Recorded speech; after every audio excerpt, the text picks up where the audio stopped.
అనగనగా ఛానల్‌కి అందరికీ స్వాగతం. పిల్లలు, ఇప్పుడు మనం చందమామ కథల నుంచి 'గారెలు కలిపిన స్నేహం' అనే ఒక కథను వినేద్దాం. ఒక గ్రామంలో నాగప్ప, సిద్దప్ప అనే ఇద్దరు స్నేహితులుంటారు. వాళ్ళ స్నేహం ఎప్పుడూ ఒకటే రకంగా ఉండదనమాట. ఒక్కోసారి బాగా స్నేహంగా ఉంటారు. ఒక్కోసారేమో మొహమొహాలు గూడా చూసుకోరనమాట. ఇలా గాదు మన స్నేహము ఎప్పుడూ చక్కగా అరమరికలు లేకుండా ఉండాలి. అందుకని ఇద్దరం కలిసి దేవుడి ముందు ప్రమాణం చేద్దామని జెప్పి అనుకుంటారు. అందుకని వాళ్ళు కాశీకి ప్రయాణం అవుతారనమాట. ఇంక బయలుదేరే ముందు నాగప్ప తన భార్య చేత మినపగారెలు, పులిహోర అన్నీ వండిస్తాడు. అలాగే సిద్దప్ప కూడా తనకిష్టమైన చక్కెర పొంగలి, నేతి రొట్టెలు అన్నీ వండిస్తాడనమాట. ఇంక ఇద్దరూ తమ ఇతర వస్తువులతో పాటు ఆహారం కూడా గట్టుకొని కాశీకి ప్రయాణం మొదలుబెడతారు. వాళ్ళలా కబుర్లు చెప్పుకుంటూ సూర్యుడు నడినెత్తి మీదకొచ్చేదాకా నడిచి ఏ చెట్టు కిందనో విశ్రాంతి తీసుకుంటారు.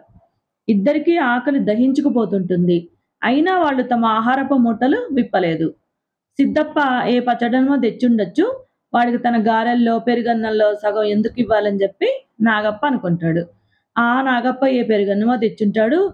వాడికి తన చక్కెర పొంగల్లో ఎందుకు పెట్టాలని జెప్పి సిద్దప్ప అనుకుంటాడు. ఇంక డొక్కలు మాడుతున్నప్పటికీ వాళ్ళు తిండి మాట మటుకెత్తకుండా తిరిగి నడక సాగిస్తూ ఉంటారనమాట.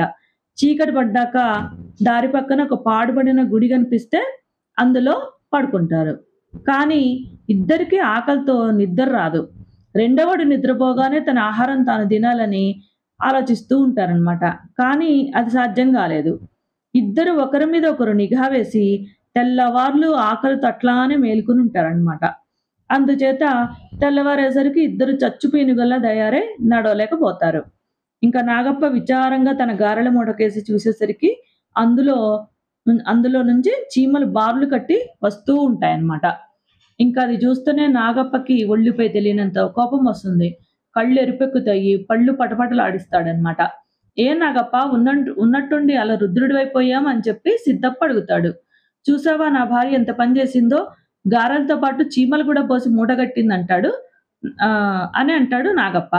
గారెల మూట విప్పుతాడు. ఇంక గారెలన్నీ కంపు కొట్టిపోతుంటాయన్నమాట. వాటి నుండి చీమల గుట్టలుంటాయి. ఇంక నాగప్ప వాటిని దూరంగా పారేస్తుంటారనమాట. ఇంటికెళ్ళిన తర్వాత నా భార్య పని జెప్తానని జెప్పి అంటాడు. ఇంక తొందరగా సిద్దప్ప కూడా తన చక్కెర పొంగలి మూట విప్పి చూస్తాడు. ఇంకేముంది అందులో గూడా చీమలన్నీ జేరుతాయి. ఇంకా ఈ పులిహోర ఇంకా అవన్నీ గూడా బాగా పాడైపోయి ఉంటాయన్నమాట. అది చూసి సిద్దప్ప, "చూసావా నాగప్ప, నా పెళ్ళాం గూడా నన్ను మోసం జేసింది. అన్నీ పాడైపోయినవి పెట్టిందని" జెప్పి అనుకుంటారిద్దరు. మనం వెంటనే తిరిగి వెళ్లి మన మనం వాళ్ళకి బుద్ధి చెప్పాలని జెప్పి అనుకుంటారనమాట. ఇంకిద్దరూ తిరిగి తమ ఇళ్ళకి ప్రయాణం అయిపోతారు. ఇంక ఇంటికి చేరుతూనే ఇంకా తమ భార్యలని బాగా కోపడతారనమాట. ఇంకా తమ భర్తల బుద్ధి తక్కువతనాన్ని ఇంక వాళ్ళు సరిగ్గానే అర్థం చేసుకుంటారు. ఇంకా మిత్రులందరూ మరి ఇంకొక మంచి రోజు చూసుకొని మళ్ళీ కాశీకి ప్రయాణమవుతారు.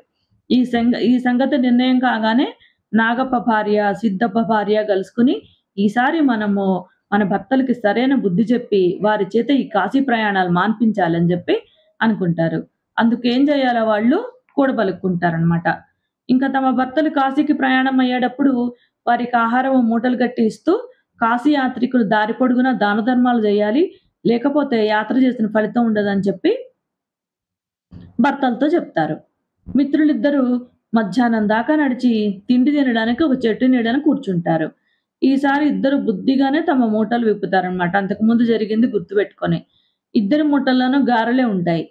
అయినా నాగప్ప తన గారెలు తీసుకుంటాడనమాట. సిద్దప్ప ఇచ్చిన గారె ఒకటి నోట పెట్టుకోగానే నాగప్ప నోరు భగ్గున మండుతుంది.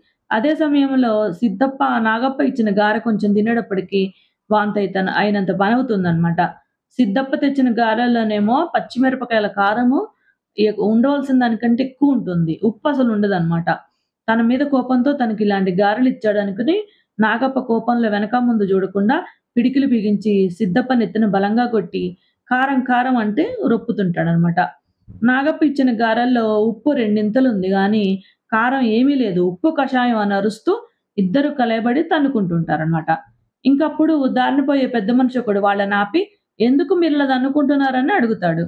"అయ్యా! మేమిద్దరం ప్రాణ స్నేహితులుగా ఉంటామని దేవుడి ముందు ప్రమాణం జేయడానికి కాశీ వెళ్తున్నాం. ఇద్దరం ఇంటి నుండి తిండి తెచ్చుకున్నాము. ఆకలిగా ఉంది.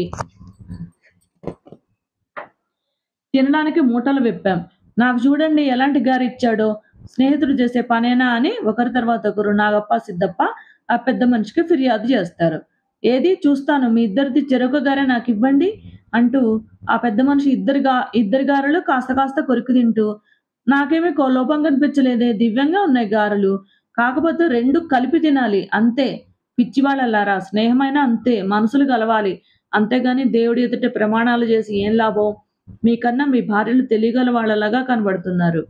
వాళ్ళు మీకు నేర్పిన గుణపాఠం తలకెక్కితే మీరు మంచి స్నేహితులుగా ఉండగలుగుతారు అని జెప్పి అంటాడనమాట ఆయన. అంటే ఈ నాగప్ప తెచ్చిన గారెల్లో ఉన్న కారము, ఈ సిద్దప్ప తెచ్చిన గారెల్లో ఉన్న ఉప్పు 2 కలిసి ఆ 2 కలిపి తింటే చక్కగా 2 సరిపోయి చక్కగా రుచిగా ఉన్నాయన్నమాట. అలానే ఇద్దరు తమ స్నేహంగా ఉంటే ఇద్దరు కలిసి స్నేహంగా ఉంటే గనక ఎలాంటి అరమరికలు ఉండవని జెప్పి చెప్తారనమాట. ఇంకప్పుడు వాళ్ళు కాశీ ప్రయాణం మానుకొని ఇళ్ళకు తిరిగి వెళ్ళి ఇంక మంచి స్నేహితులుగా ఉంటారనమాట. కథ కంచికి మనమింటికి. నచ్చితే లైక్ చేయండి, షేర్ జేయండి, సబ్స్క్రైబ్ చేయండి.